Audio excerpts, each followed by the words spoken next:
RCB வெற்றி ஈசாலா cup நமதே ஆனது 2025.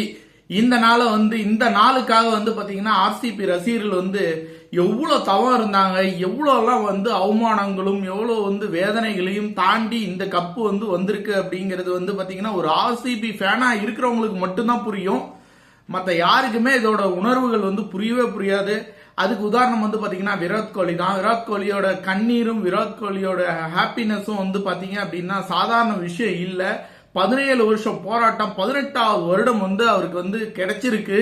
இது உண்மையாலுமே இப்படி ஒரு ராயல் ஃபேன்ஸ் பாத்தீங்கன்னா ஆர்சிபிக்கு கிடைச்சதுக்கு பாத்தீங்க அப்படின்னா மிகப்பெரிய புண்ணியம் பண்ணிருக்கணும் ஆர்சிபி. ஏன்னா அந்த அளவுக்கு பாத்தீங்கன்னா 17 வருஷம் வெயிட் பண்ணாங்க. 17 வருஷம் கான்பிடண்டா விட்டு கொடுக்காம தன்னோட அணியை தூக்கி பல இடங்கள்ல பல பிரச்சனைகள் வந்தாலும் அவங்க அணிக்கு அவங்க சப்போர்ட் பண்றதை மட்டும் எந்த இடத்துல விட்டு கொடுக்கல. இன்னைக்கு அவங்களுக்கு கிடைச்சிருக்கு மிகப்பெரிய ஒரு பொக்கிஷமான டே அப்படின்னே சொல்லலாம். அவங்க வாழ்க்கையில ரொம்ப முக்கியமான நாள். ஈசாலா கப்பு தன்வசம் ஆக்கியிருக்காங்க ஆர்சிபி. வாழ்த்துக்கள் விராட் கோலிக்கு, வாழ்த்துக்கள். ஆர்சிபிக்காக விளையாண்ட கெயிலும் ஏபி டிவிஸும் கிரவுண்ட்ல ஜெர்சியை போட்டுட்டு அவர் கூட போட்டோ எடுத்த மூமெண்ட்ஸ் எல்லாம் மறக்கவே முடியாத கிரேட்.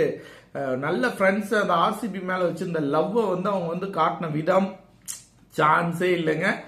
ஆர்சிபி ஒரு தரமான அணி, தரமான வெற்றியை பதிவு பண்ணி இந்த கப்பை தன்வசம் ஆக்கியிருக்காங்க. இது சாதாரண வெற்றியெல்லாம் ஒண்ணுமே இல்லைங்க.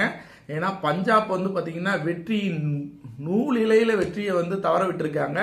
அதை தவற விடுறதுக்கு காரணமா இருந்தது ஆர்சிபியோட டீம் ஒர்க் தான். அந்த டீம் ஒர்க்குக்கு கிடைச்ச மிகப்பெரிய வெற்றி, உண்மையான வெற்றி இந்த ஈசாலா கப். வாழ்த்துக்கள் ஆர்சிபி. விராட் கோலி சூப்பர்.